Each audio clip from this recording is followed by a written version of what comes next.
Minggu Sengsara, Minggu Palma.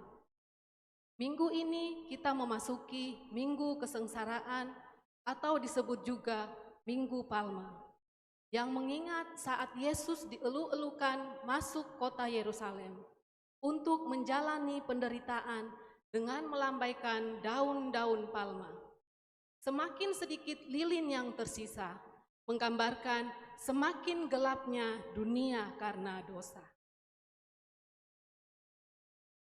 Tuhan memastikan bahwa kita dapat memahami siapa Dia, seperti apa Dia, apa yang Dia inginkan untuk kita, dan apa yang Dia inginkan dari kita.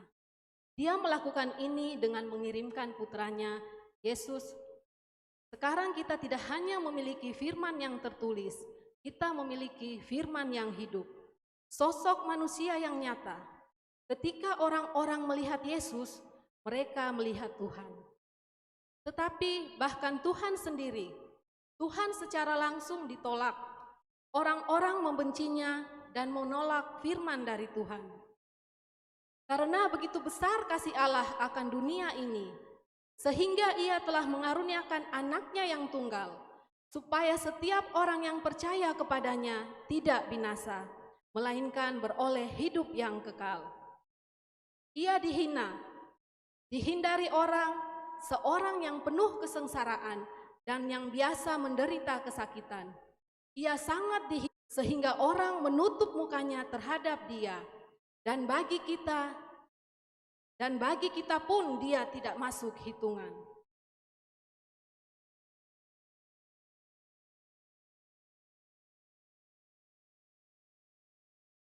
Yesus memanggil ke-12 muridnya, dan Ia mulai mengatakan kepada mereka apa yang akan terjadi atas dirinya. Katanya, sekarang kita pergi ke Yerusalem, dan Anak Manusia akan diserahkan kepada imam-imam kepala dan ahli-ahli Taurat, dan mereka akan menjatuhi Dia hukuman mati, dan mereka akan menyerahkan Dia kepada bangsa-bangsa yang tidak mengenal Allah, dan Ia akan diolok-olokkan, diludahi, disesah, dan dibunuh.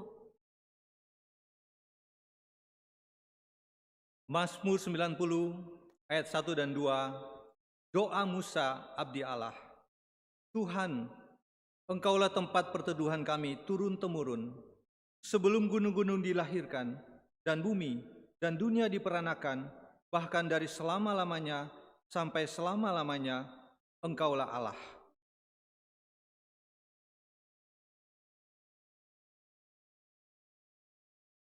Jemaat yang dikasihi oleh Tuhan Yesus Kristus, marilah kita mempersiapkan hati kita untuk beribadah kepada Tuhan pagi hari ini dengan meyakini pertolongan kita adalah dalam nama Tuhan yang menjadikan langit dan bumi, yang memelihara dengan kasih setia-Nya sampai selama-lamanya. Turunlah atas kita anugerah dan berkat, maka jadilah ibadah ini dalam nama Bapa, Putra, dan Roh Kudus. Amin. Amin.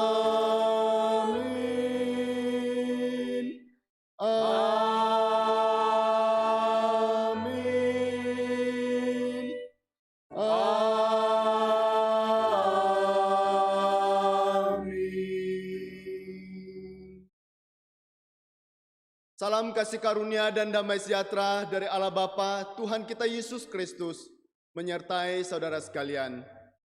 Dan menyertai saudara juga.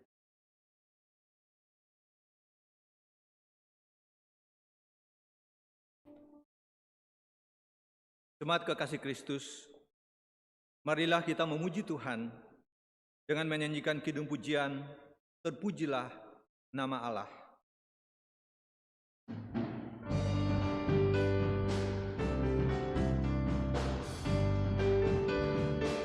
Terpujilah nama Allah di tempat yang tinggi. Terpujilah nama Allah di tempat yang tinggi, yang utus Yesus ke dunia menebus manusia. Puji namanya, puji namanya, puji muliakan namanya. Puji namanya, puji namanya, puji muliakan namanya. Nama Yesus penuh kuasa atas segalanya, duduk di atas tahtanya, disembah malaikat. Puji namanya, puji namanya, puji muliakan namanya. Puji namanya, puji namanya, puji muliakan namanya.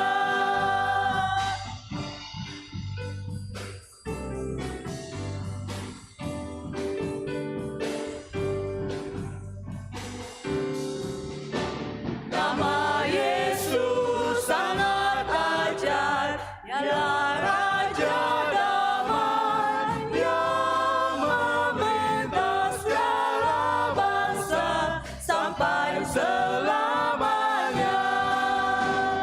Puji namanya, puji namanya, puji muliakan namanya. Puji namanya, puji namanya, puji muliakan namanya.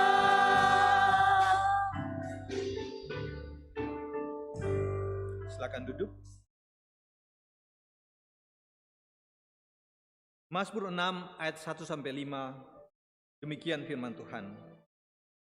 Untuk pemimpin biduan dengan permainan kecapi, menurut lagu yang ke-8 Mazmur Daud. Ya Tuhan, janganlah menghukum aku dalam murka-Mu, dan janganlah menghajar aku dalam kepanasan amarah-Mu. Kasihanilah aku ya Tuhan, sebab aku merana. Sembuhkanlah aku Tuhan, sebab tulang-tulangku gemetar, dan jiwaku pun sangat terkejut. Tetapi Engkau, Tuhan, berapa lama lagi? Kembalilah pula Tuhan, luputkanlah jiwaku, selamatkanlah aku oleh karena kasih setiamu. Sebab di dalam maut, tidaklah orang ingat kepadamu. Siapakah yang akan bersyukur kepadamu di dalam dunia orang mati? Jemaat kekasih, adalah kesempatan yang berharga bagi kita di saat seperti ini. Kita bisa menghampiri Tuhan, mengaku akan semua dosa kita. Dia adalah penuh kasih, penuh rahmat. Biarlah Tuhan yang akan mengampuni kita.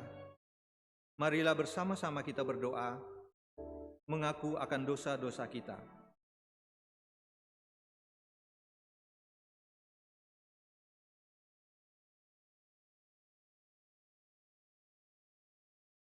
Kami datang untuk merendahkan diri kami di hadapan-Mu Bapa, menyadari bahwa kami adalah manusia yang berdosa, manusia yang tidak berkenan di hadapan Engkau. Oleh karena perbuatan, pikiran, perkataan kami yang tidak menyenangkan hati Tuhan, dan juga dalam tidak menyenangkan hati sesama kami. Kami datang untuk merendahkan diri kami di hadapan-Mu Bapa. Kami mohon ampun daripada Engkau.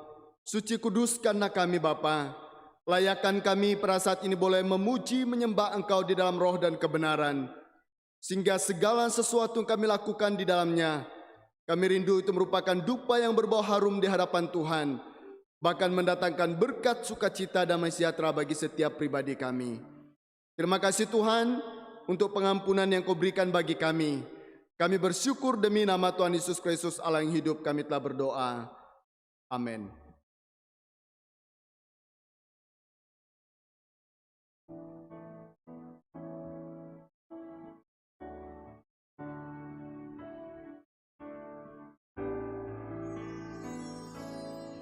Yesus jawaban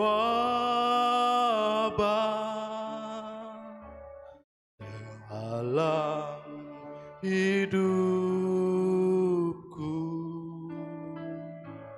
Yesus jawaban yang ku perlu. Tabib pembaptis, juru selamatku. Oh haleluya, harapanku.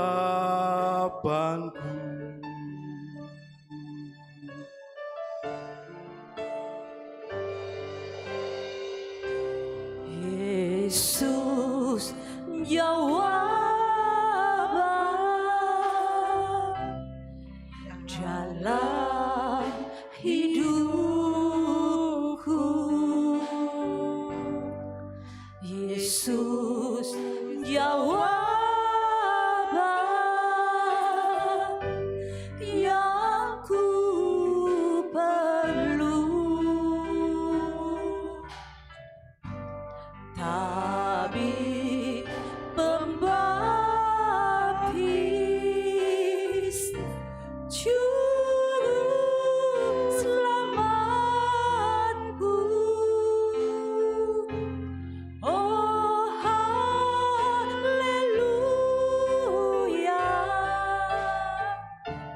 Jemaat sekalian, marilah bersama-sama kita mengatakan, Yesus adalah jawaban dalam hidup kita. Yesus jawaban dalam hidupku. Yesus jawaban yang ku perlu. Tabib pembaptis, juru selamatku. Oh haleluya, harapanku.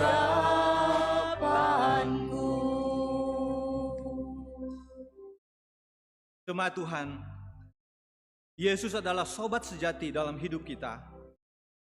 Ia rela menanggung segala dosa kita. Dan setiap hal boleh kita bawa dalam doa kepadanya.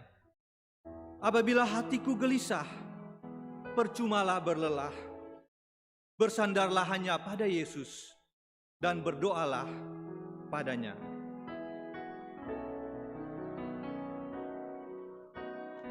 Yesus sobat yang sejati, tanggung segala dosaku. Tiap hal pun boleh bawa dalam doa padanya. Bila hatiku gelisah, percumalah berlelah.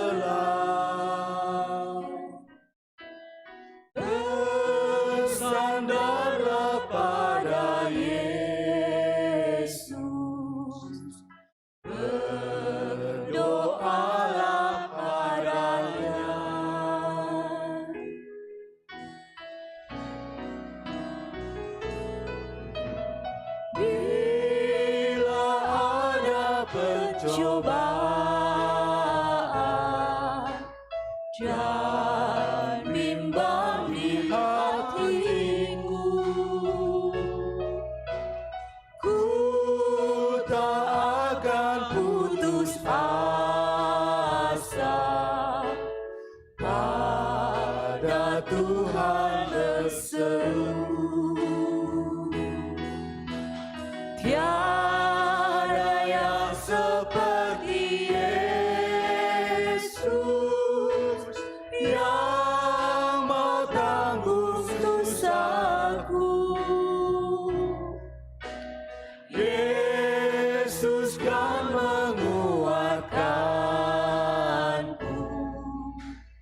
Oh, berdoa padanya.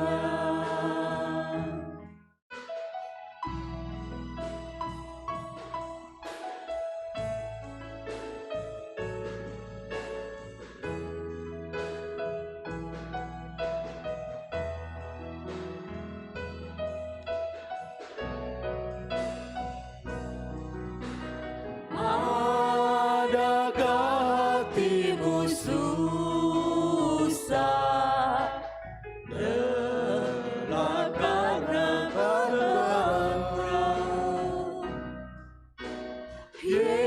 Yesuslah penolong kita. Berdoalah padanya. Walau kawan tinggalkanku, datanglah kepadanya. Dan di dalam pelukannya, hatimu sentosalah. Dan di dalam pelukannya, hatimu sentosalah.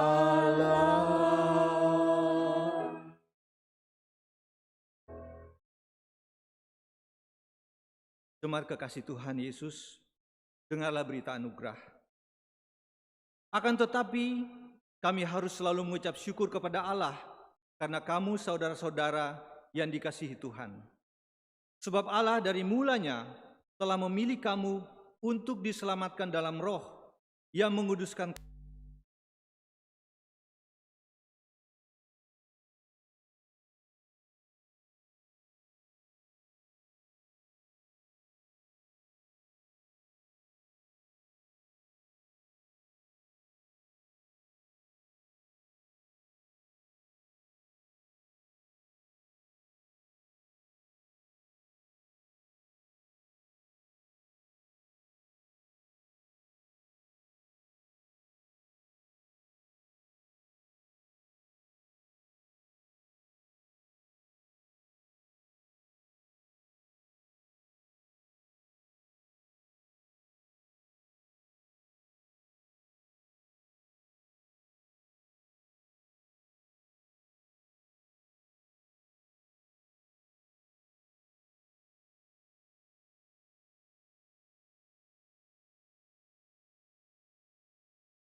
Tuhan aku perlu selalu, ku mau datang padamu, oh Tuhanku. Tuhan aku perlu Kau dekatku bila iblis datang, ku tetap menang. Oh Tuhan aku perlu selalu, ku mau datang padamu, oh Tuhanku.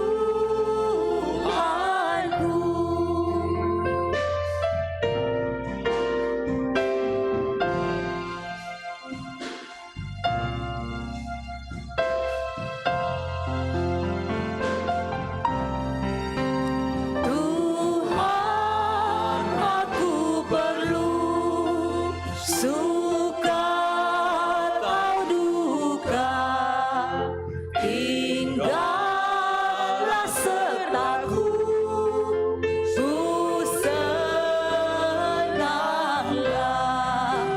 Oh Tuhan aku perlu selalu, ku mau datang padamu, oh Tuhanku. Tuhan aku perlu ajaran-Mu, janji-Mu abadi, genap dan pasti. Oh Tuhan aku perlu selalu, ku mau datang padamu, oh Tuhanku.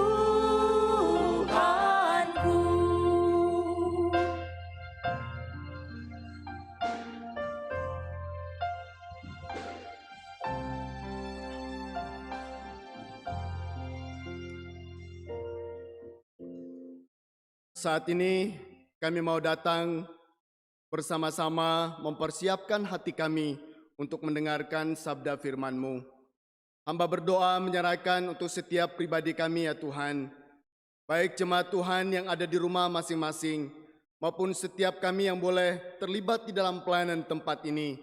Hamba berdoa dan memohon hikmat kuasa Roh-Mu yang kudus, memperlengkapi setiap pribadi kami, memampukan setiap kami mengerti, memahami firman Tuhan. Bahkan lebih daripada itu Tuhan, kami boleh dapat melakukannya di dalam setiap aspek hidup kami.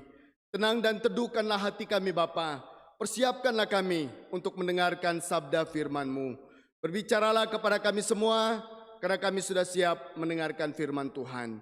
Ini doa dan permohonan kami, yang kami panjatkan semua, demi nama Tuhan Yesus Kristus Allah yang hidup, kami berdoa dan mengucap syukur. Amin. Shalom Bapak Ibu Saudara sekalian. Shalom. Shalom untuk Bapak Ibu Rekan-rekan jemaat yang dikasihi Tuhan yang ada di rumah, kita patut bersyukur kepada Tuhan di mana pada hari ini merupakan minggu pertama di bulan April. Kita boleh bersama-sama diberikan kesempatan untuk memasuki bulan April dengan kasih setia dan pertolongan Tuhan. Bahkan juga di dalam bulan April kita akan bersama-sama belajar, memandang, melihat kepada Yesus. Supaya apa? Apa yang diteladani dan diajari oleh Tuhan Yesus Kristus sesungguhnya juga menjadi teladan bagi setiap pribadi kita dalam menjalani hari-hari yang telah Tuhan percayakan kepada kita sekalian. Oleh sebab itu jemaat yang dikasihi dalam Yesus Kristus, di minggu pertama ini kita akan bersama-sama belajar daripada firman Tuhan yang saya ambil dari kitab Injil Matius pasal 27. Injil Matius pasal 27, kita baca ayat yang ke-27 sampai ayat yang ke-31. Injil Matius 27, ayat 27 sampai ayat 31, dan nantinya juga Yesaya 53 ayat yang ke-7. Yesaya ya, bukan Yeremia. Baik, kalau sudah mendapat saya akan baca yang pertama dari Injil Matius 27 ayat 27 sampai ayat yang ke-31. Firman Tuhan berkata demikian. Kemudian serdadu-serdadu wali negeri membawa Yesus ke gedung pengadilan, lalu memanggil seluruh pasukan berkumpul sekeliling Yesus. Mereka menanggalkan pakaiannya dan mengenakan jubah ungu kepadanya. Mereka mengenyam sebuah mahkota duri dan menaruhnya di atas kepalanya, lalu memberikan dia sebatang bulu di tangan kanannya. Kemudian mereka berlutut di hadapannya dan mengolok-olokkan dia, katanya, "Salam, hai Raja orang Yahudi." Mereka meludahinya dan mengambil bulu itu dan memukulnya ke kepalanya. Sesudah mengolok-olokkan dia, mereka menanggalkan jubah itu daripadanya dan mengenakan pula pakaian kepadanya. Kemudian mereka membawa dia keluar untuk disalib. Lalu pembacaan yang kedua dalam Yesaya 53 ayat yang ke-7. Yesaya 53 ayat yang ke-7 berkata demikian. Dia dianiaya, tetapi dia membiarkan dirinya tertindas dan tidak membuka mulutnya, seperti anak domba yang dibawa ke pembantaian, seperti induk domba yang keluh di depan orang-orang yang gunting bulunya, ia tidak membuka mulutnya. Yang berbahagia adalah setiap orang yang mendengar dan melakukan firman di dalam kehidupan hari lepas hari. Bapak Ibu Saudara yang dikasihi dalam Yesus Kristus, dalam minggu-minggu sengsara Yesus, dikatakan dalam perikop yang baru kita baca, kalau kita melihat apa yang dicatat oleh Injil Matius, saudara yang dikasihi dalam Yesus Kristus, ini adalah sebuah kisah yang sangat mengharukan. Sebuah kisah yang sangat menggambarkan penderitaan, siksaan yang dialami oleh Tuhan Yesus Kristus. Dilihat dari kejadian itu sendiri, tidak ada kisah yang lebih tragis daripada peristiwa tersebut. Saudara, ketika saya membaca bagian firman Tuhan ini, saya melihat, saya merasakan bagaimana sebuah kisah yang sangat tragis, kisah yang sangat luar biasa tentang peristiwa penderitaan yang dialami oleh Tuhan Yesus Kristus. Saudara, dengan jujur kita berkata bahwa setiap hati manusia yang normal ketika membaca, ketika melihat, ketika merenung apa yang dikatakan oleh Injil Matius ini, saudara yang dikasihi Kristus, sungguh sebuah kisah yang akan meluluhkan hati kita. Ada dua kemungkinan. Ketika hati kita luluh, mungkin kita menangis, mungkin kita merasa sedih, kita merasa duka yang sangat dalam. Mengapa seorang yang tidak berdosa, seorang yang tidak layak diperlakukan seperti itu harus menerima olokan, caci maki, hinaan yang seperti itu. Mungkin yang kedua, ada kita yang berpikir, kalau saya hadir pada waktu itu, saya akan memberontak, saya akan membela Yesus, saya akan melakukan sesuatu supaya Yesus yang tidak berdosa itu tidak mengalami penderitaan itu. Sama seperti apa yang dilakukan oleh Petrus. Ketika Yudas membawa rombongan tentara Romawi Yesus dan menangkap dia. Setelah dikasih Kristus, dengan spontan Petrus maju lalu memotong telinga salah satu daripada prajurit itu. Bahkan mungkin juga kalau saya dan saudara hadir di sana, kita juga spontan melakukan yang sama. Saudara dikasih Kristus, itu adalah sebuah tindakan yang dilakukan oleh Petrus. Mengatakan tidak layak, tidak benar, tidak pantas Yesus diperlakukan seperti itu. Saudara dikasih Kristus, tetapi kalau kita melihat di balik peristiwa, di balik penderitaannya dalam Tuhan Yesus Kristus, wow, saudaraku yang kasih, itu adalah sebuah kisah yang tidak dimengerti dan dipahami oleh manusia. Kisah di mana Yesus tetap mendiamkan dirinya, ia membuka mulutnya, ia tidak berbicara apapun juga. Karena apa, saudara dikasih Kristus? Yesus mau mengajarkan kepada kita, Yesus mau mengingatkan kepada kita, di balik kisah penderitaan Yesus Kristus, saya katakan ada kabar baik. Ada Injil yang kita tidak mengerti, di mana Injil itu adalah Yesus diserahkan untuk pelanggaran-pelanggaran saya dan saudara. Untuk pelanggaran-pelanggaran setiap orang yang telah menghina dia, menganiaya dia, yang mengutuki dia dan permalukan dia. Saudara dikasih semua Yesus kerjakan untuk pelanggaran mereka, bahkan untuk pelanggaran saya dan saudara. Oleh sebab itu jemaat yang dikasih Yesus Kristus, tidak ada alasan bagi kita untuk bermegah selain karena salib Yesus Kristus. Memang bagi orang yang tidak mengenal dan percaya kepada Yesus Kristus, salib adalah lambang kebodohan. Salib adalah lambang kehinaan. Tetapi bagi setiap orang yang mengenal siapa pribadi Yesus, untuk apa dia datang ke dalam dunia, menderita, dicaci maki dan lain sebagainya. Saudara yang dikasih Kristus, bagi mereka yang percaya, itu adalah sebuah kemegahan. Sebuah keagungan di mana di atas salib Yesus bekerja, berkarya, melaksanakan misinya bagi engkau dan saya. Oleh sebab itu jemaat yang dikasihi Yesus Kristus, pada umumnya orang-orang yang teraniaya ataupun orang-orang yang diperlakukan tidak adil sama seperti Yesus Kristus. Dia dianiaya, dia dicaci maki, dia diolok, dia diludahi. Tentu sangat tidak adil, saudara. Nah, itu yang saya katakan tadi. Pada umumnya kalau setiap orang yang diperlakukan dengan tidak adil, bahkan termasuk saya dan saudara diperlakukan tidak adil, saudara saya yakin dan percaya setiap orang akan mengajukan sebuah tuntutan keadilan. Demi sebuah keadilan, saya tidak bersalah, saya tidak berdosa, saya harus menuntut keadilan. Tuhan dikasih Kristus, maka jangan heran dewasa ini kita melihat begitu banyak masyarakat yang mengalami ketidakadilan. Karena mengalami ketidakadilan, mereka memprotes. Karena mengalami ketidakadilan, mereka berteriak, mereka melakukan demonstrasi dan lain sebagainya. Saudara dikasih Kristus, bukan hanya itu saja. Sebagai masyarakat, bangsa dan negara yang baik, kita melihat bagaimana presiden, bagaimana pemerintah telah memikirkan dan melakukan yang terbaik bagi masyarakat Indonesia dalam memutus mata rantai COVID-19 ini.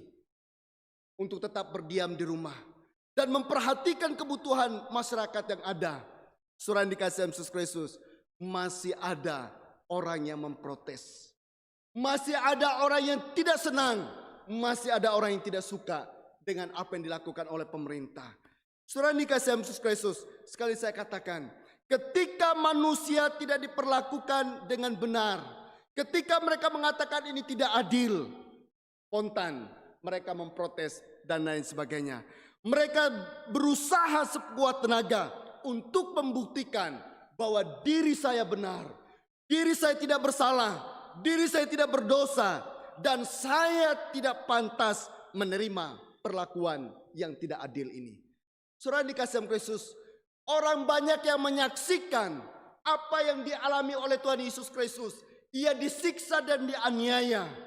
Orang-orang yang hadir pada waktu itu bisa saja mereka berpikir, wow, ini tidak layak, ini tidak benar, ini tidak adil. Kenapa Yesus berdiam? Kenapa tidak memberontak? Kenapa tidak membalas atas perbuatan yang begitu kejam? Itu kan tidak adil. Dia tidak terbukti bersalah. Dia tidak terbukti sebagai orang yang berdosa. Saudara dikasih Kristus, kita melihat reaksi Yesus Kristus. Reaksi Yesus terhadap ketidakadilan terhadap dirinya itu terkesan sangat ganjal. Saya katakan tadi, orang-orang yang hadir pada waktu, kenapa Yesus berdiam seperti itu? Kenapa tidak memberontak? Mengapa tidak angkat tangan dan berkata saya tidak salah, saya tidak berdosa? Saudara, kita melihat pengadilan, ketika dia dibawa pengadilan, bahkan masyarakat umum mereka mengadili Yesus, mereka berkata, salibkan dia, bebaskan Barabas. Salibkan Yesus, bebaskan Barabas. Saudara tahu, Barabas itu sudah terbukti melakukan kesalahan. Barabas hanya menunggu detik-detik waktunya untuk dieksekusi. Saudara bisa bayangkan, seorang yang tidak bersalah, seorang yang tidak berdosa, lalu dijadikan berdosa. Orang yang sudah terbukti kesalahan, terbukti melakukan kesalahan, dan siap untuk dieksekusi. Hari itu saudara, terbalik total. Barabas yang tidak berdosa dibebaskan, dan Barabas yang berdosa itu dibebaskan. Sementara Yesus yang tidak berdosa itu yang disalibkan. Oleh sebab itu saudara dikasih Kristus, jangan heran orang-orang mengatakan pada waktu itu tidak adil dan lain sebagainya. Tapi penderitaan Yesus yang harus kita mengerti dan pahami, itu bukan karena kesalahan Yesus, bukan karena dia orang yang berdosa, tetapi penderitaan yang dialami oleh Yesus Kristus itu adalah bukti kesalahan umat manusia. Itu adalah karena dipicu oleh kebencian, kedengkian para elit agama Yahudi pada waktu itu. Mereka sangat tidak suka, mereka sangat jengkel dengan kehadirannya Yesus Kristus. Itu sebabnya dikatakan Yesus harus menerima tanggungan itu. Jemaat yang dikasihi dalam Yesus Kristus, jika kita mengalami situasi kondisi seperti Yesus, engkau dan saya diperlakukan tidak adil, engkau dan saya dihina, engkau dan saya dianiaya, engkau dan saya ditolak bahkan diludahi oleh orang lain. Mungkin apa yang harus kita lakukan? Bisa jadi kita akan protes. Bisa jadi kita akan marah besar. Bisa jadi kita akan membalas apa yang diperbuatkan kepada kita. Bahkan lebih daripada itu saudara, bisa jadi kita mengajukan gugatan sebagai bentuk protes kita atas ketidakadilan itu. Saudara, kenyataannya tidak satu kata pun, tidak ada satu suara pun, tidak ada satu keluhan pun yang terucap dari mulut Yesus. Ia diam. Tema kita mengatakan diam di tengah penganiayaan, di tengah kesulitan, penderitaan, ejekan, olokan yang dilakukan. Saudara, Yesus hanya memilih untuk diam. Sebagaimana dikatakan di dalam Matius 27 ayat 12 dan 14, saudara kasih Kristus. Di sana Yesus tidak menjawab segala tuduhan yang diajukan oleh pemimpin-pemimpin Yahudi kepada dirinya. Yesus tidak menjawab. Bahkan sampai dia mau disalib pun, ia tidak mau menjawab mereka. Bapak Ibu dikasihi Yesus Kristus, di dalam minggu sengsara ini kita melihat penderitaan apa, penganiayaan seperti apa yang dialami oleh Yesus Kristus, sehingga ia tetap berdiam dan tidak membuka mulutnya. Saudara, dalam ayat pembacaan kita tadi, perikop yang baru kita baca, itu dapat menolong kita untuk melihat, memikirkan dan menempatkan diri kita bagaimana penderitaan yang dialami oleh Tuhan Yesus Kristus. Saudara, jujur, ketika saya membaca bagian firman Tuhan ini, kadang emosi saya keluar seperti Petrus. Coba saya ada waktu itu, saya juga melakukan hal yang sama seperti Petrus. Saudara, kenapa? Begitu keji, begitu tidak adil, begitu jahat apa yang dilakukan oleh tentara Romawi kepada Yesus. Saudara, kembali dalam pembacaan kita melihat bagaimana penyiksaan yang dilakukan oleh tentara Romawi terhadap Yesus. Saudara, dalam ayat yang ke-27 di sana mengatakan, Yesus dibawa oleh para serdadu ke gedung pengadilan. Jadi tentara Romawi itu, saudara, beramai-ramai membawa Yesus ke pengadilan, gedung pengadilan. Lalu di dalam ayat yang ke-28, pakaian Yesus ditanggalkan dan dikenakan jubah ungu sebagai tanda olok-olokan kepada Yesus. Wow, saudara, sebuah kekejian, kekejaman yang sangat luar biasa, kejahatan yang luar biasa. Dikatakan pakaian Yesus ditanggalkan. Saudara, jangankan pakaian ditanggalkan, kalau zaman sekarang kita memegang baju seseorang lalu kita tarik, mungkin satu kancingnya terputus. Wow, saudara, hukumannya itu berat. Kita akan dikenakan hukuman, kita akan dikenakan denda, begitu luar biasa. Karena apa? Bisa dikatakan dituntut, kamu mempermalukan, kamu membuka aib dan lain sebagainya. Surah Yesus dikatakan dalam pembacaan kita ayat yang ke-28, pakaiannya dibuka. Setelah pakaiannya dibuka, lalu mereka mengenakan dia jubah ungu. Saya pakai pakaian ungu, gereja kita juga dihiaskan pakaian ungu. Sebagaimana di minggu sebelumnya saya katakan, kain ungu itu adalah kain jubah kebesaran. Satu-satunya orang yang bisa memakai jubah ungu pada waktu adalah di kerajaan ataupun seorang raja. Maka saudara dikasih Yesus Kristus, di dalam situasi penyiksaan Yesus Kristus, mereka membuka bajunya lalu mengenakan dia kain berwarna ungu. Lalu mereka mengolok-olok, ini dia raja orang Yahudi. Wow, saudara, saya katakan ketika saya baca ini muncul emosi saya, saudara. Diperlakukan seperti lihat Yesus diperlakukan itu. Mereka mengolok-olokkan dia. Setelah itu lebih lanjut di ayat yang ke-29. Saudara, kepala Yesus diberikan mahkota duri. Mereka membuat Yesus berkata dia raja. Lalu mereka memberi dia mahkota duri. Mahkota duri yang mereka anyam sendiri, yang mereka buat sendiri. Lalu memahkotainya di kepala Yesus. Yang selayaknya, saudara, seorang raja itu mengenai mahkota terbuat dari emas ataupun permata.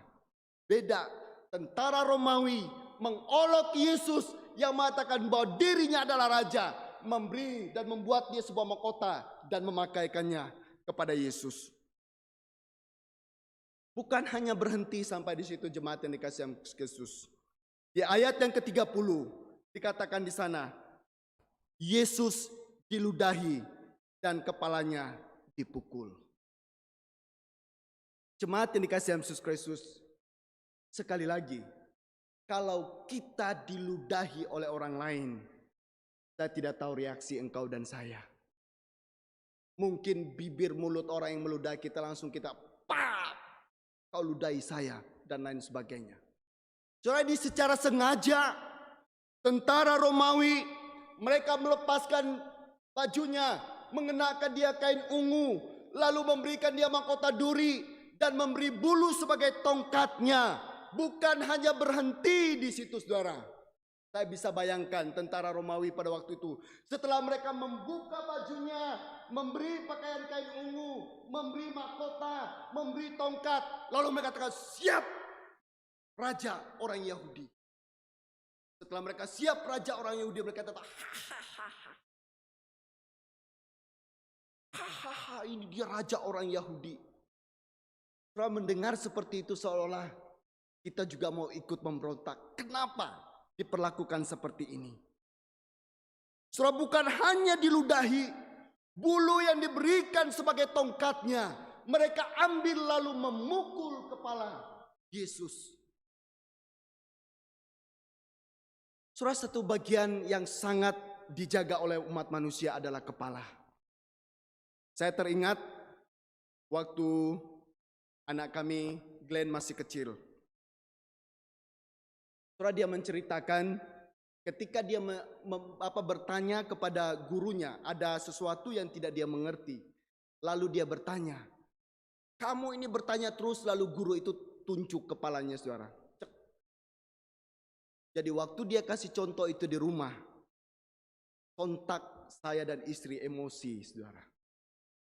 Ini kepala. Ditunjuk. Saya dan istri emosi dan marah.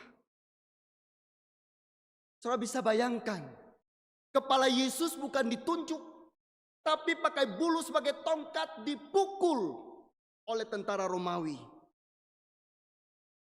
Lalu di ayat yang ke-31, Yesus kembali diejek oleh para serdadu dan dibawa ke tempat penyalibannya. Saudara, diejek, saya tidak tahu ejekannya waktu itu seperti apa. Bisa jadi mereka katakan, Yesus raja orang Yahudi, ini dia raja orang Yahudi. Wah, katanya raja, katanya Tuhan. Kalau engkau Tuhan, lakukan sesuatu. Kalau engkau Allah, lakukan sesuatu. Saudara, sampai disalib pun mereka berkata, dua orang yang di sampingnya pun berkata, kalau engkau adalah raja orang Yahudi, selamatkanlah dirimu. Turunlah dari salib. Saudara, berulang kali ketika berkhotbah sampai di sini saya katakan, kalau saya Tuhan Yesus pada waktu itu, kalau engkau anak Allah, selamatkanlah dirimu, turunkanlah dirimu dari salib. Wow, saudara, menerima tantangan seperti ini. Itu zaman sekarang itu apa, saudara? Challenge begitu ya. Jadi pasang foto, pasang ini, umur ini dan lain sebagainya. Saudara, kalau waktu itu saya Yesus, saya turun dari salib. Lalu saya tanya kepada dia, tadi kau bilang apa? Kalau saya anak Allah, kalau saya Tuhan, turun dari salib, lepaskan dirimu, gitu. Saya langsung plek, saudara. Ngomong apa? Plek. Baru pergi di atas salib lagi. Saudara, dikasih Yesus Kristus, kita melihat bahwa apa yang dialami oleh Tuhan Yesus Kristus, firman Tuhan katakan, di tengah-tengah penganiayaan seperti itu pun, Yesus tetap memilih diam. Saudara, dikasih Kristus, apa yang dikatakan oleh Rasul, yang dikatakan oleh Matius, saudara, itu ada sebuah permainan yang dilakukan oleh prajurit Romawi. Sebuah politik permainan yang begitu luar biasa. Saudara bisa bayangkan, Barabas yang sudah terbukti dan siap untuk dieksekusi, tiba-tiba dibebaskan tanpa syarat. Yesus yang tidak bersalah, Yesus yang tidak berdosa, yang tidak layak untuk disalibkan, kok bisa disiksa dan disalibkan? Saudara dikasih Kristus, setelah tentara-tentara Romawi, mereka merasa puas, mereka sudah merasa senang, mereka sudah merasa bangga, telah mengolok, menganiaya, meremehkan Tuhan Yesus Kristus. Maka dikatakan di sana mereka menyeret dan membawa Yesus keluar untuk disalibkan.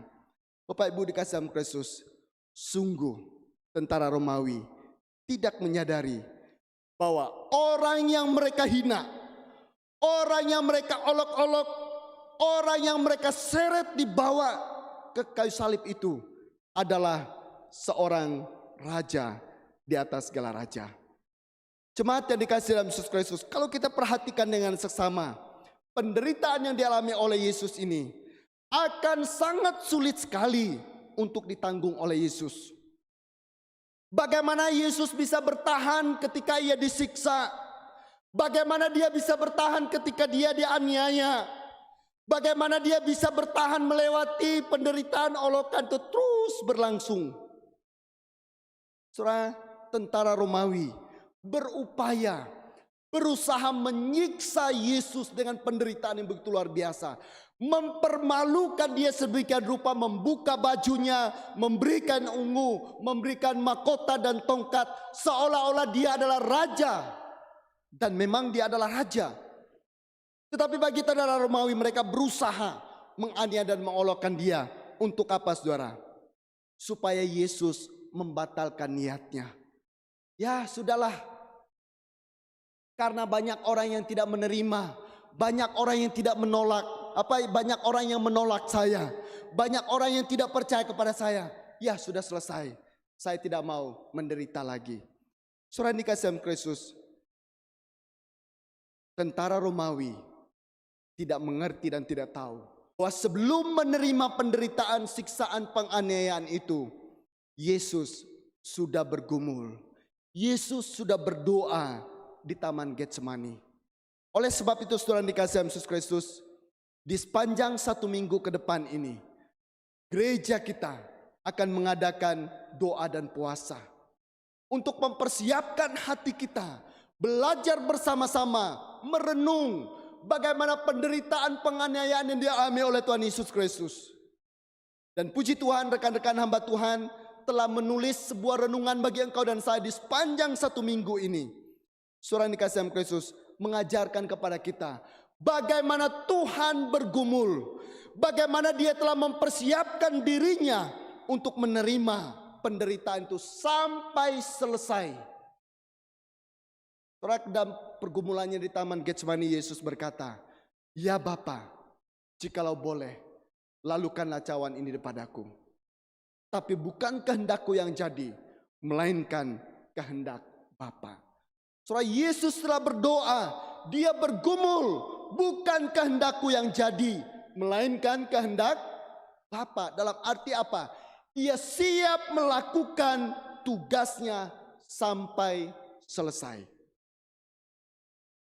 Yesus seperti dinubuatkan oleh Nabi Yesaya, hamba yang menderita.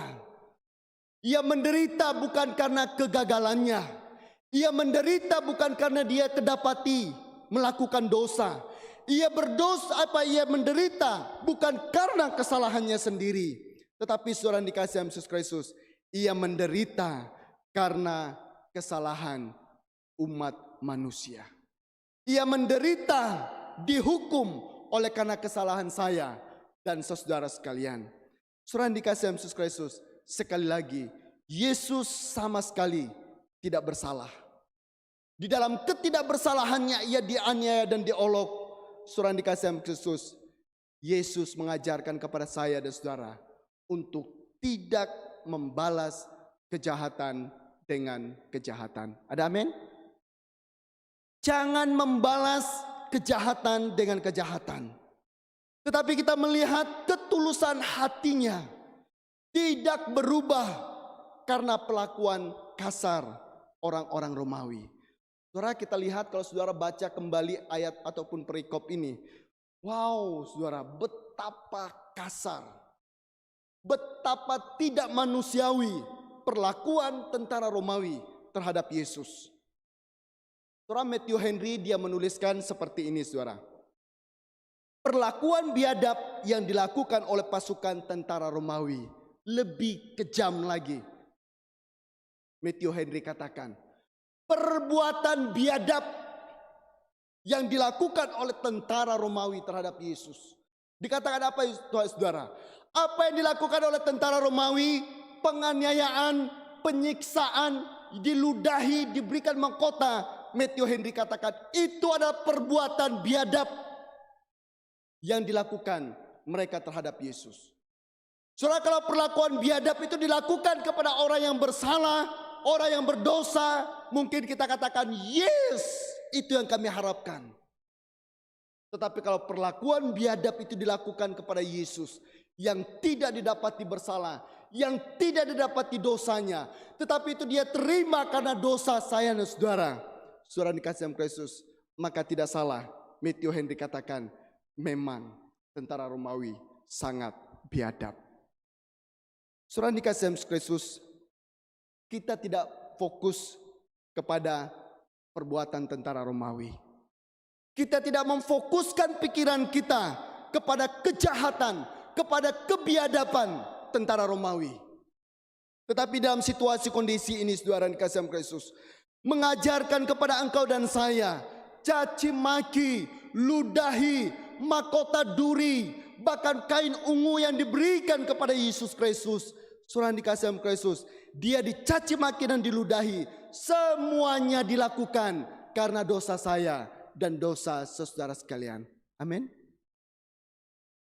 Manusia berdosa kita yang telah berbuat dosa dan tidak berkenan di hadapan Allah, maka Yesus dilakukan biadab oleh tentara Romawi karena kejahatan engkau dan saya.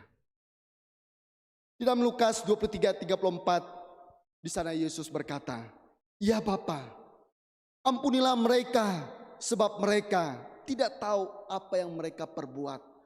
Kebiadaban tentara Romawi, Yesus membalasnya dengan sebuah pengampunan. Dia katakan, "Ya Bapa, ampunilah mereka." Terus sekali lagi sangat tidak adil. Tentu kita berharap ada balasan yang diberikan oleh Yesus Kristus setimpal dengan perbuatan mereka. Tetapi di luar dugaan banyak orang, di luar dugaan saya, di luar dugaan kita semua, bahkan Yesus mengatakan, "Ya Bapa, ampunilah mereka, sebab mereka tidak tahu apa yang mereka perbuat." Lalu dalam Roma 5 ayat 8 di sana mengatakan, "Akan tetapi Allah menunjukkan kasih-Nya kepada kita oleh karena Kristus telah mati untuk kita ketika kita masih berdosa." Jadi saudara dikasih Kristus, ketika kita masih berdosa, Yesus mati bagi engkau dan saya.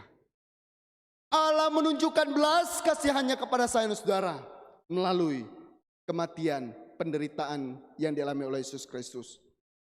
Menjadi pertanyaan bagi engkau dan saya, sekarang ini, saat ini, dalam situasi kondisi yang dialami oleh negara, yang dihadapi oleh dunia ini, saudara dikasih Yesus Kristus, maukah kita merendahkan diri kita, mewakili dunia yang ada, mewakili bangsa kita, mewakili di lingkungan kita, untuk merendahkan diri kita di hadapan Tuhan, mohon pengampunan daripadanya. Jemaat yang dikasih Kristus, bisa jadi manusia dengan kecanggihannya, manusia dengan kehebatannya, manusia melakukan segala sesuatu dengan begitu cepat dan instan dan luar biasa, mulai meninggalkan Tuhan, mulai melupakan Tuhan, mulai tidak mempercayai bahwa dunia ini adalah ciptaan Tuhan, mulai tidak menghargai segala sesuatu yang diciptakan Tuhan. Saudara, lewat peristiwa ini Tuhan mau mengajarkan kepada kita sekalian bahwa manusia tidak ada harganya di mata Allah. Manusia hanyalah abu dan debu yang sedikit ditiup, saudara, ludes. Oleh sebab itu saudara dikasih Kristus, di tengah-tengah situasi yang kita alami saat ini, maukah kita menerima pengampunan daripada Tuhan? Maukah kita merendahkan diri kita di hadapannya, menyadari bahwa kita manusia yang berdosa, kita yang menyebabkan dia disalibkan, diejek dan dianiaya begitu luar biasa? Ataupun kita tetap memilih untuk hidup terus menerus, tidak tahu apa yang kita perbuat, seperti tentara Romawi. Mereka memperbuat segala sesuatu dengan emosi luapan, emosi yang begitu luar biasa, menghina Yesus sehina-hinanya, dan mereka merasa puas. Dan Yesus katakan, "Tuhan, ampunilah mereka, karena mereka tidak tahu apa yang mereka perbuat." Jemaat yang dikasihi Yesus Kristus, kalau kematian Yesus pun tidak dapat mengubah hidup kita, kalau kematian, kebangkitan Yesus tidak dapat mengubah kehidupan engkau dan saya, pertanyaan saya, apa yang dapat mengubah hidup engkau dan saya? Kalau bukan kematian dan kebangkitan Yesus. apalagi yang dapat mengubah hidup saya dan saudara. Roma 6 ayat 6 berkata, karena kita tahu bahwa manusia lama kita telah turut disalibkan, supaya tubuh dosa kita hilang kuasanya, agar jangan kita menghambakan diri kita lagi kepada dosa. Jadi saudara dikasih oleh Kristus, bahwa di sana katakan bahwa manusia lama kita telah turut disalibkan, supaya tubuh dosa kita hilang kuasanya, supaya kita jangan menghambakan diri kita kepada dosa. Saudara dikasih oleh Kristus, mengingatkan dan mengajarkan kepada kita bahwa Yesus telah memberikan dirinya bagi engkau dan saya. Yesus telah rela menderita bagi engkau dan saya. Selayaknya bagi engkau dan saya adalah bagaimana kita rela menanggung penderitaan yang ada. Bagaimana kita dapat menunjukkan kesetiaan kita dalam melewati penderitaan, kesulitan, penganiayaan yang kita alami. Melalui semuanya ini Tuhan Yesus telah memberi contoh, memberi teladan. Supaya apa saudara? Kita dapat menanggung, tetap setia menanggung penderitaan yang ada. Jemaat yang dikasihi Yesus Kristus, sebuah kisah yang terjadi di abad 17. Yaitu seorang pendeta Inggris yang bernama Jeremy Taylor.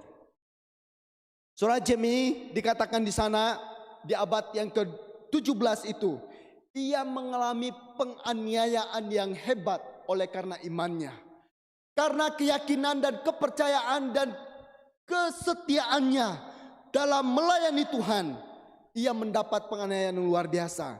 Saudara, dituliskan di sana penganiayaan dialami oleh Jeremy adalah rumahnya dirampas, apa yang telah dia miliki dalam jeripayah keringat yang ada itu dirampas. Bahkan juga dikatakan keluarganya hidup melarat, keluarganya hidup susah, bahkan hak miliknya saudara disita. Dan penganiayaan, penderitaan yang dialami. Saudara dikasih Yesus Kristus, Jeremy memberi satu teladan, memberi satu contoh bagi engkau dan saya. Lalu Jeremy dia katakan, di dalam penderitaan, penganiayaan, rumah yang dirampas, harta benda disita dan lain sebagainya, Jeremy berkata bahwa ia terus menghitung berkat-berkat yang tidak dapat diambil daripada dirinya. Saudara dikasih Kristus, dari kisah ini ada dua hal yang perlu kita perhatikan. Ketika kita dianiaya, rumah kita dirampas, keluarga kita dilenyapkan, usaha kita dihabisi, bahkan harta benda kita disita, itu boleh diambil. Tapi kita belajar kepada Jeremy. Dia katakan ada berkat yang jauh lebih indah yang tidak dapat direbut daripada hidup saya. Soal berkat apa itu? Jeremy dia menulis seperti itu. Mereka tidak dapat merampas keceriaan saya, semangat saya yang penuh sukacita, dan hati nurani yang tulus. Yang tersisa bagi saya adalah pemeliharaan Tuhan dan seluruh janjinya. Saya masih bisa makan dan minum. Saya dapat membaca dan merenung. Dan orang yang memiliki begitu banyak alasan untuk bersukacita dan alasan-alasan yang begitu hebat, seharusnya jangan pernah melihat untuk duduk di atas segenggam duri yang dimilikinya. Saudara, Jeremy memberi satu teladan bagi engkau dan saya. Rumah, harta benda boleh dirampas dan disita. Tetapi Jeremy katakan, keceriaan saya tidak bisa dirampas. Sukacita saya tidak bisa dirampas. Hati nurani saya tidak bisa dirampas. Keyakinan saya kepada Tuhan tidak bisa dirampas.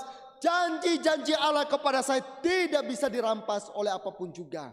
Dan inilah yang membuat Jeremy tetap setia sampai menghadapi penganiayaan penderitaan yang ada. Bapak Ibu dikasihi Kristus, Yesus telah memberikan satu teladan bagi engkau dan saya. Yesus memberikan satu teladan bagi kita untuk tidak mengeluh dalam melewati setiap peristiwa kondisi yang ada. Yesus telah menjadi teladan bagi engkau dan saya. Saudara dikasihi Kristus, Yesus tidak mengeluh dan tidak memberontak. Bagaimana Nabi Yesaya menubuatkan, ia seperti domba yang digunting bulunya, saudara. Kami punya anjing peliharaan, saudara. Istri dan Glenn selalu ngomong sama saya, "Papi gunting bulunya, gunting bulunya, gunting bulunya." Saya senang dengan bulu yang panjang, tapi mereka tidak suka. Tapi saudara, kemarin saya mencoba mengikuti arahan mereka untuk menggunting bulu anjing itu. Wow, saudara, tepat sekali apa yang dinubuatkan oleh Yesaya. Ketika saya mengambil seekor anjing itu lalu menggunting bulunya, saudara, gunting-gunting. Anjing itu hanya bisa diam. Bos, kalau dia bicara, "Kenapa bos? Kenapa gunting saya? Apa salah saya?" Gunting, gunting, gunting sampai selesai. Itulah yang dinubuatkan oleh Nabi Yesaya. Bahwa Yesus sama seperti domba yang digunting bulunya. Ia berdiam diri, ia tidak membuka mulutnya. Saudara dikasihi Kristus, Yesus tekun menanggung penganiayaan itu. Ia memilih diam di tengah-tengah penganiayaan yang alami. Saudara dikasihi Kristus, hidup engkau dan saya tidak selamanya nyaman, enak, dan tenang. Itu yang dialami oleh dunia dan negara kita saat ini. Yang selama ini engkau dan saya begitu bebas. Bebas berekspresi. Bebas untuk beribadah kepada Tuhan. Bebas untuk datang bersekutu kepada Tuhan. Berapa 3 minggu ini engkau dan saya telah dibungkamkan. Kita bisa merasakan bagaimana kita tidak dapat bersekutu antara satu sama yang lain. Saudara dikasihi Kristus, dalam situasi kondisi seperti ini, engkau dan saya harus mendukung pemerintah kita untuk tetap tinggal diam di rumah. Amin. Saudara dikasihi Kristus, kita diam bukan berarti kalah. Yesus menutup mulutnya bukan berarti kalah, tetapi semua ia lakukan demi engkau dan saya. Yesus terlihat diam saat dianiaya. Bukan karena Yesus sudah tidak berdaya. Yesus berdiam ketika dia beraniaya. Bukan karena dia tidak mampu. Saudara-saudara kasih Kristus, kita tahu Yesus adalah putra Allah. Yesus adalah Allah sendiri. Dia adalah Allah yang memiliki kuasa, yang menciptakan alam semesta, yang dalam sekejap mata ia bisa merubah segala sesuatu dengan begitu luar biasa. Tapi jemaat yang dikasihi Kristus, sekali lagi, Yesus memilih diam seperti domba yang keluh dibawa ke pembantaian. Jemaat dikasihi Kristus, pada bagian ini memang tidak disebut alasan mengapa Yesus diam. Tidak diceritakan, tidak dijelaskan. Tetapi sekali lagi, Yesus memilih diam, membungkam dan tidak membuka mulutnya. Itu menggenapi apa yang dinubuatkan oleh Nabi Yesaya. Yang dikatakan dalam Yesaya 53 ayat yang ke-7. Dia dianiaya tetapi dia membiarkan dirinya ditindas dan tidak membuka mulutnya. Seperti anak domba yang dibawa ke pembantaian. Seperti induk domba yang keluh di depan orang-orang yang menggunting bulunya. Ia tidak membuka mulutnya. Itulah alasan mengapa Yesus memilih berdiam diri. Bukan karena dia bersalah, bukan karena dia berdosa, tetapi bagaimana dia menggenapi apa yang telah dibuatkan oleh Nabi Yesaya. Jadi Bapak Ibu dikasihi Yesus Kristus, ketika kita mengalami pergumulan berat, oleh karena situasi kondisi yang kita alami saat ini, kita tidak bisa bekerja dengan baik, kita tidak bisa berusaha dengan baik, kita tidak dapat melakukan aktivitas kita sebagaimana mestinya. Ada penderitaan, ada kesulitan yang engkau, saya dan alami pada saat ini. Jemaat yang dikasihi Yesus Kristus, saya membawa dan mengajak kita semua untuk belajar berdiam diri di hadapan Allah. Carilah kehendak Tuhan lewat peristiwa kondisi yang ada, mengajak seluruh kita bersekutu dengan keluarga kita, mencari kehendak Allah. Saudara bisa bayangkan lewat peristiwa ini, khususnya Sinode GKK Indonesia membuat sebuah jaringan doa yang begitu luar biasa. Dan jaringan doa itu di-share kepada seluruh jemaat GKK Kendari, dan bersyukur jemaat GKK Kendari, majelis dan pengurus komisi mengambil bagian di dalam itu, saudara. Mendoakan situasi kondisi yang ada. Setiap menit satu orang, 5 menit, saudara. Bagaimana umat Tuhan bersatu hati melewati peristiwa kesulitan yang ada. Saudara dikasih dalam Kristus, membawa setiap pribadi kita mencari kehendak Tuhan. Bagi dunia ini, bagi bangsa kita, bagi keluarga kita, bagi kesulitan kita. Kalau kita setia mencari, bergumul mencari kehendak Allah, niscaya Tuhan akan memberikan jawaban bagi engkau dan saya. Ada amin? Yesus diam bukan karena dia berdosa. Yesus diam bukan karena dia tidak berdaya. Tetapi Yesus memilih diam karena dia menggenapi apa yang telah dinubuatkan oleh Nabi Yesaya. Mari kita berdoa. Bapa di dalam surga, Bapa di dalam nama Tuhan Yesus Kristus, ketika setiap pribadi kami telah belajar melihat, menyelami penganiayaan, penderitaan demi penderitaan yang dialami Tuhan Yesus Kristus, kerap kali itu menimbulkan sebuah emosi seperti yang dialami oleh Petrus. Kami mau muncul membela Tuhan. Kami mau muncul untuk berjuang menuntut keadilan supaya Yesus tidak disiksa. Tapi kami bersyukur kepada Tuhan. Di dalam ketidakmengertian kami, di dalam ketidakpemahami kami untuk memahami rancangan Allah atas dunia ini, Engkau mengajarkan kami kepada keteladanan Yesus Kristus untuk tetap diam melewati penganiayaan yang ada. Menunjukkan bahwa engkau bukan kalah. Menunjukkan bukan engkau didapati salah dalam hal ini.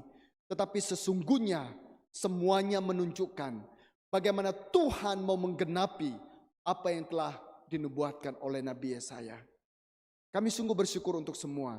Di balik semuanya itu Tuhan kerjakan demi kesalahan saya dan kesalahan kami semua.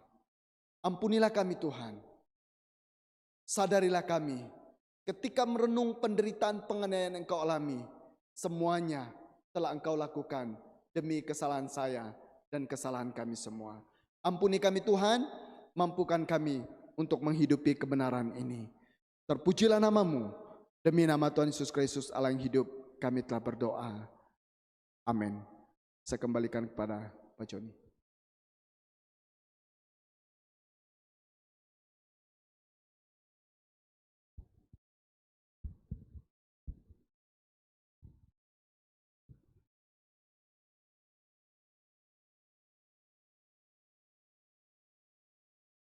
Jemaat sekalian, marilah kita mendengarkan persembahan pujian yang akan dibawakan oleh Manto.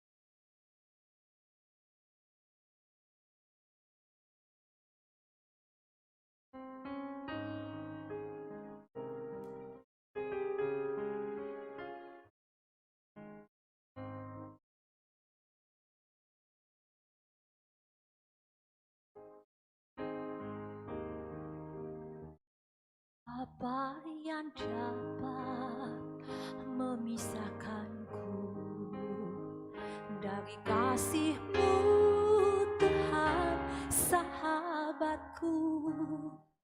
Kelaparankah, ketelanjangankah?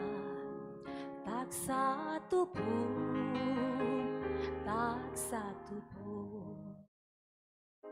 Apa yang dapat memisahkanku dari kasih-Mu, Tuhan sahabatku?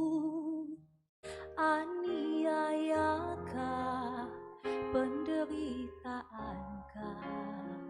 Tak satu pun, tak satu pun. Tiada satu pun seperti Kau, Yesus. Kau sahabat yang sejati. Dalam bahaya Kau menggendongku. Engkau Yesus sahabatku.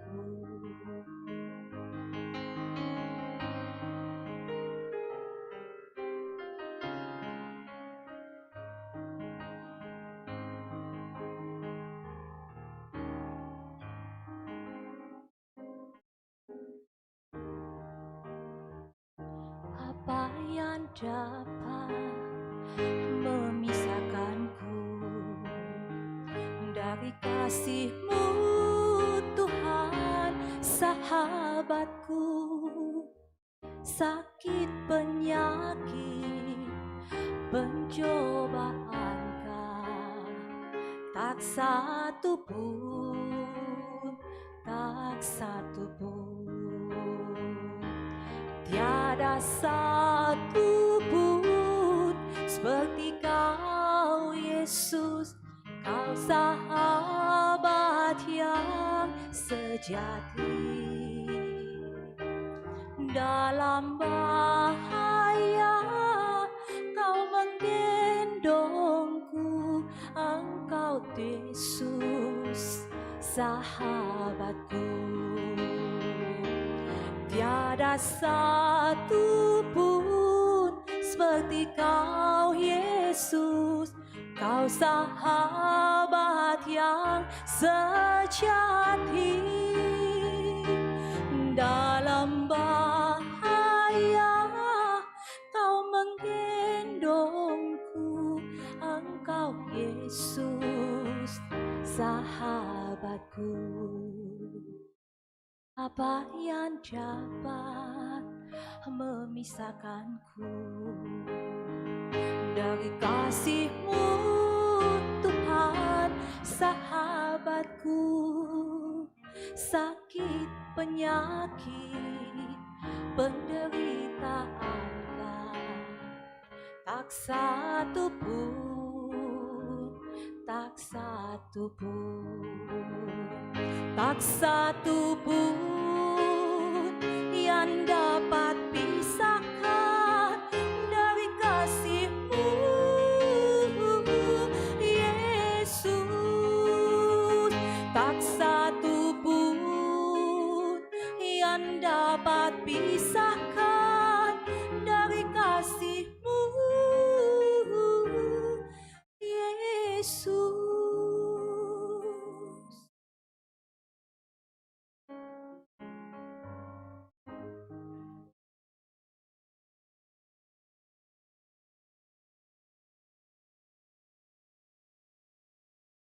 Jemaat sekalian, mari kita sama-sama bangun berdiri dan bersama-sama orang di segala tempat dan segala zaman kita mengaku pengakuan iman rasuli kita. Pengakuan iman rasuli. Aku percaya kepada Allah, Bapa yang Maha Kuasa, Khalik langit dan bumi, dan kepada Yesus Kristus, Anak-Nya yang tunggal, Tuhan kita, yang dikandung dari Roh Kudus, lahir dari anak darah Maria, yang menderita sengsara di bawah pemerintahan Pontius Pilatus, disalibkan, mati dan dikuburkan, turun ke dalam kerajaan maut. Pada hari yang ketiga, bangkit pula dari antara orang mati, naik ke sorga, duduk di sebelah kanan Allah, Bapa yang Maha Kuasa, dan dari sana ia akan datang untuk menghakimi orang yang hidup dan yang mati. Aku percaya kepada Roh Kudus, gereja yang kudus dan am, persekutuan orang kudus, pengampunan dosa, kebangkitan orang mati, dan hidup yang kekal. Amin.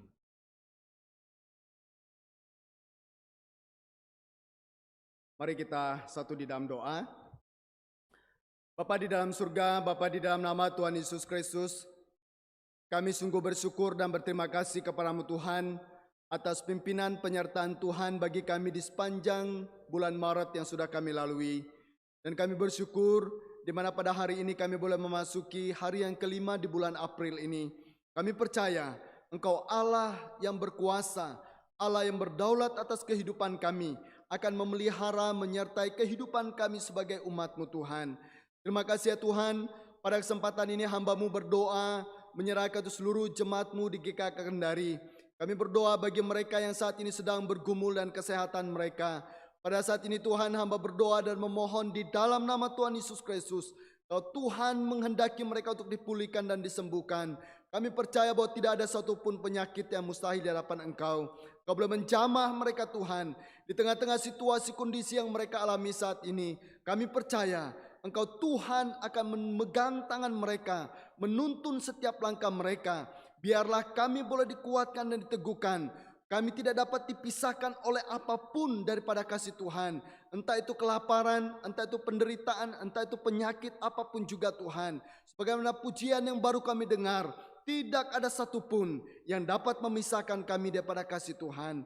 Terima kasih Tuhan, mendoakan seluruh jemaat-Mu dalam kehidupan usaha dan pekerjaan mereka. Di tengah-tengah situasi kondisi yang dialami saat ini Tuhan, Engkau memberikan kekuatan, penghiburan, pengharapan kepada mereka Tuhan. Supaya apapun yang dikerjakan oleh umat-Mu di tempat ini, Engkau buat berhasil. Mereka boleh menikmati berkat-berkat yang pada Engkau. Terima kasih ya Tuhan, sebagai jemaat-Mu di GKK Kendari, dalam memperingati Jumat Agung dan Paskah, kami akan bersama-sama mengadakan doa dan puasa dimulai pada tanggal 6 sampai 12 ini Tuhan. Kami berdoa, biarlah waktu-waktu yang kami gunakan bukan hanya sekedar untuk menahan nafsu untuk makan dan lain sebagainya. Tapi biarlah waktu-waktu yang kami gunakan untuk kami dapat merenungkan kembali bagaimana setiap peristiwa yang dialami oleh Tuhan Yesus Kristus menjelang penderitaan dan kematian, semua dikerjakan dengan setia dan taat demi kesalahan dan dosa kami.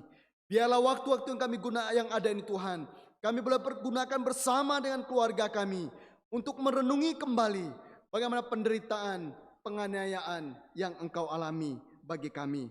Terima kasih ya Tuhan, pada saat ini juga hamba berdoa, menyerahkan situasi kondisi dunia, tak terkecuali juga dialami oleh bangsa dan negara kami Tuhan. Bagaimana begitu banyak orang yang diserang ataupun terjangkit oleh virus COVID-19 ini. Kami serahkan ke dalam tangan Tuhan sebagai garda terdepan, para medis dan tim perawat yang ada. Tuhan, Engkau tutup bungkus mereka dengan kuasa-Mu. Pakailah mereka menjadi alat di dalam tangan Tuhan untuk bekerja melayani orang-orang yang terjangkit virus ini Tuhan. Kami juga bersyukur melalui pemerintah kami begitu mendukung dalam kegiatan untuk memberantas, memutuskan rantai penularan virus ini Tuhan. Segala dana yang telah mereka korbankan, upaya tenaga, Tuhan Kau turut campur tangan supaya setiap pihak yang berwajib diberikan hati yang takut kepada Tuhan, diberikan kejujuran, sehingga setiap bantuan yang diberikan dapat dikelolakan dengan baik, dapat tepat sasaran, sehingga dapat menolong orang-orang yang mengalami jangkit virus ini, sehingga mereka dapat dipulihkan dan disembuhkan, dan nama Tuhan yang ditinggikan, permuliakan. Terima kasih ya Tuhan, kembali menyerahkan untuk seluruh hidup kami. Di tengah-tengah situasi kondisi yang kami alami, kami percaya Engkau Tuhan tidak pernah meninggalkan kami, dan penyertaan-Mu sempurna atas hidup kami. Terima kasih Bapa. Inilah doa syafaat kami yang jauh daripada sempurna, yang kami bawa semuanya ini demi nama Tuhan Yesus Kristus yang sudah mengajarkan kami berdoa. Bapa kami yang di sorga, dikuduskanlah nama-Mu, datanglah kerajaan-Mu, jadilah kehendak-Mu di bumi seperti di sorga. Berikanlah kami pada hari ini makanan kami yang secukupnya, Dan ampunilah kami akan kesalahan kami, seperti kami juga mengampuni orang yang bersalah kepada kami. Dan janganlah membawa kami ke dalam pencobaan, tetapi lepaskanlah kami daripada yang jahat. Karena Engkaulah yang punya kerajaan dan kuasa dan kemuliaan sampai selama-lamanya. Amin. Silakan duduk kembali.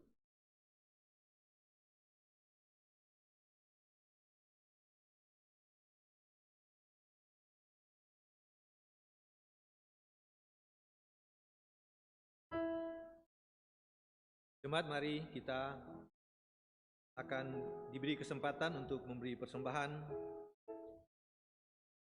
untuk pelayanan pekerjaan Tuhan.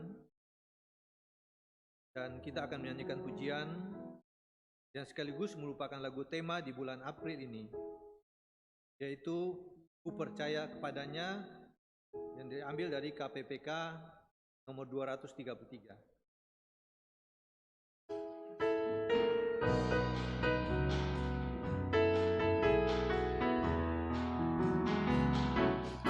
Percaya padanya, tempuh hidupku. Ku percaya padanya dan memuji Dia. Badai atau cuaca gelap, beratlah langkahku. Asal percaya Tuhan, Dia pasti tolong.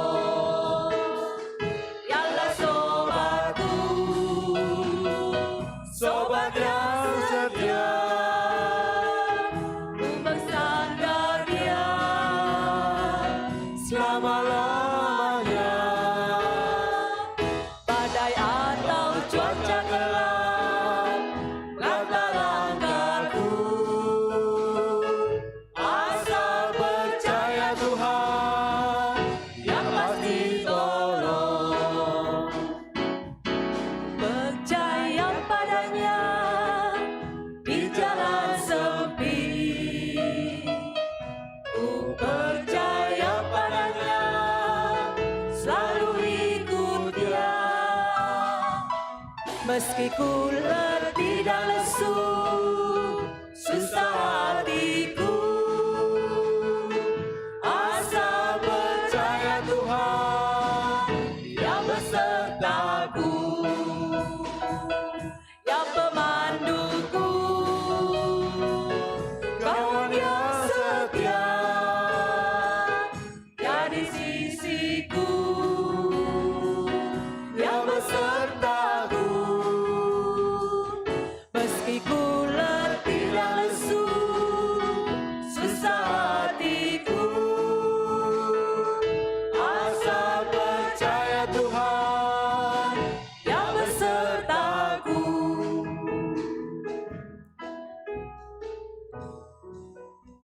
Ya, mari bangun berdiri. Kita akan berdoa untuk persembahan. Mari kita bersama berdoa. Tuhan, kami sungguh bersyukur dan berterima kasih karena kasih dan setia Tuhan dalam hidup kami. Dalam keadaan seperti ini, Tuhan telah persiapkan segala sesuatu, sehingga dalam teknologi 4G ini, setiap umat Tuhan dapat beribadah di rumah. Dalam teknologi seperti ini, persembahan juga dapat dikirim melalui transfer ke rekening gereja. Kami sungguh bersyukur dan berterima kasih, karena sebelum COVID-19 ini terjadi, Tuhan telah mempersiapkan semuanya untuk umat Tuhan. Kami sungguh percaya dan berkeyakinan bahwa segala sesuatu yang terjadi adalah rencana Tuhan bagi umat manusia, khususnya bagi gereja Tuhan, bagi orang-orang yang percaya kepada Tuhan. Kiranya Tuhan memberkati persembahan yang diberikan ini. Biarlah melalui persembahan ini, nama Tuhan selalu dipermuliakan. Biarlah melalui persembahan ini, gereja Tuhan selalu ada dan tetap menjalankan tugasnya sebagai gereja yang mengabarkan Injil. Terima kasih Tuhan Yesus, demi nama-Mu kami berdoa dan menyerahkan persembahan ini. Amin.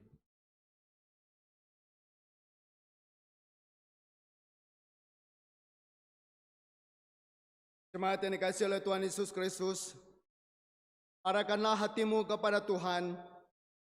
Pergilah ke dalam dunia dengan damai. Milikilah keberanian, pertahankanlah apa yang baik, jangan lakukan yang jahat. Hiburlah mereka yang tawar hati, kuatkanlah yang lemah, bantulah yang menderita, hormatilah semua orang, kasihi dan layanilah Tuhan, dan bersukacitalah dalam kuasa Roh Kudus.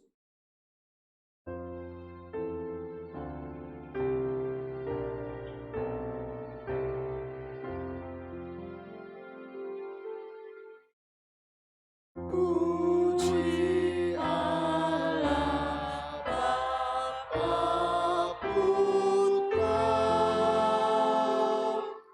puji Allah Roh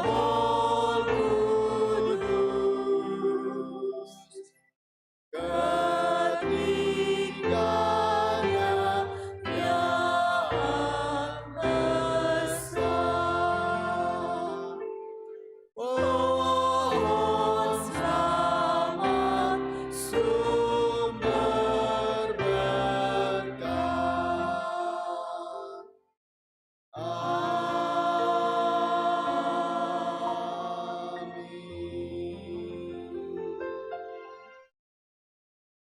Jemaat yang dikasihi oleh Tuhan Yesus Kristus, dimanapun engkau berada saat ini, arahkanlah hatimu kepada Tuhan dan terimalah berkat-Nya. Allah sumber pengharapan, damai sejahtera yang melampaui segala akal, akan memelihara hati dan pikiranmu.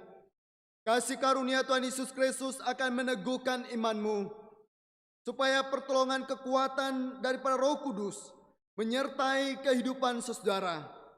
Damai sejahtera dari Allah Tritunggal ini memenuhi hati dan pikiranmu, mulai dari sekarang sampai selama-lamanya. Amin. Amin.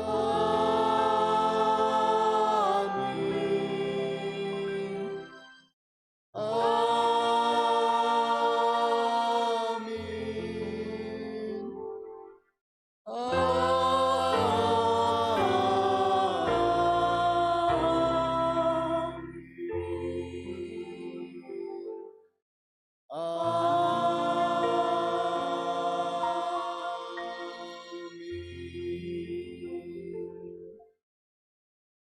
Silakan duduk, kita masuk dalam saat teduh.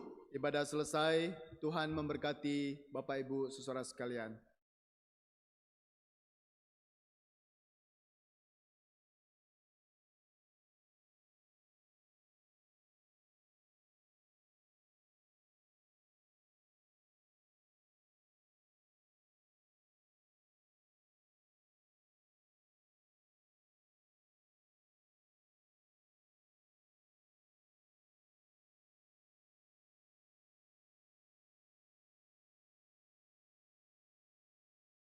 Jemaat sekalian, mari kita sama-sama melihat warta kita pada minggu hari ini. Jemaat, keadaan seperti ini bukanlah kebetulan, tapi ketika gereja kita telah mempersiapkan segala sesuatu di tahun ini dengan membuat warta yang dikirim ke setiap WA kita, dengan mempersiapkan gereja-gereja Tuhan di seluruh dunia sudah mengadopsi akan teknologi 4G ini dan dapat memberitakan firman Tuhan lewat internet, maka wabah ini pun terjadi.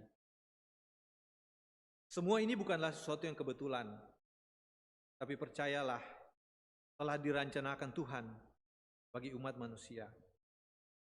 Mari kita membaca bersama-sama firman Tuhan minggu ini yang terambil dari Yesaya 53 ayat 7 dua kali secara berulang. 1, 2, 3. Dia dianiaya, tetapi dia membiarkan diri ditindas dan tidak membuka mulutnya, seperti anak domba yang dibawa ke pembantaian, seperti induk domba yang keluh di depan orang-orang yang menggunting bulunya, dia tidak membuka mulutnya. Yesaya 53 ayat 7. Dia dianiaya, tetapi dia membiarkan diri ditindas dan tidak membuka mulutnya, seperti anak domba yang dibawa ke pembantaian, seperti induk domba yang keluh di depan orang-orang yang menggunting bulunya, dia tidak membuka mulutnya. Yesaya 53 ayat 7. Warta gereja minggu ini, doa dan puasa. Dalam memasuki minggu kesengsaraan Yesus Kristus, maka pada hari Senin sampai dengan hari Sabtu, yaitu dari tanggal 6 sampai tanggal 11 April, akan diadakan doa dan puasa yang berlangsung mulai dari jam 6 pagi sampai jam 6 sore. Bagi setiap jemaat dapat mengikuti puasa ini di rumah masing-masing dan menutupnya dengan perundungan bersama keluarga dengan bahan yang telah disediakan oleh tim hamba Tuhan, baik dalam bentuk cetak maupun dalam bentuk digital. Kebaktian Jumat Agung. Pada hari Jumat tanggal 10 April 2020 akan diadakan ibadah Jumat Agung pada jam 6 sore atau jam 18 WITA secara live streaming. Bapak Ibu dapat mengikutinya dengan program live streaming yang tersedia dalam YouTube. Perjamuan Kudus. Sakramen Perjamuan Kudus adalah upacara yang penuh hikmat dan pengenangan dan untuk mengenang akan pengorbanan Yesus, Tuhan Yesus dalam menebus dosa kita. Untuk itu, baiklah kita melakukannya dengan penuh hormat, serentak bersama-sama dalam ibadah online live streaming Jumat Agung pada hari Jumat tanggal 10 April jam 18 WITA atau jam 6 sore dengan mematuhi ketentuan sebagai berikut. Jadi ada ketentuan yang perlu kita ikuti. Pertama, jemaat yang mengikuti perjamuan kudus di rumah wajib mengikuti ibadah online Jumat Agung GKK Kendari pada hari Jumat tentu ya.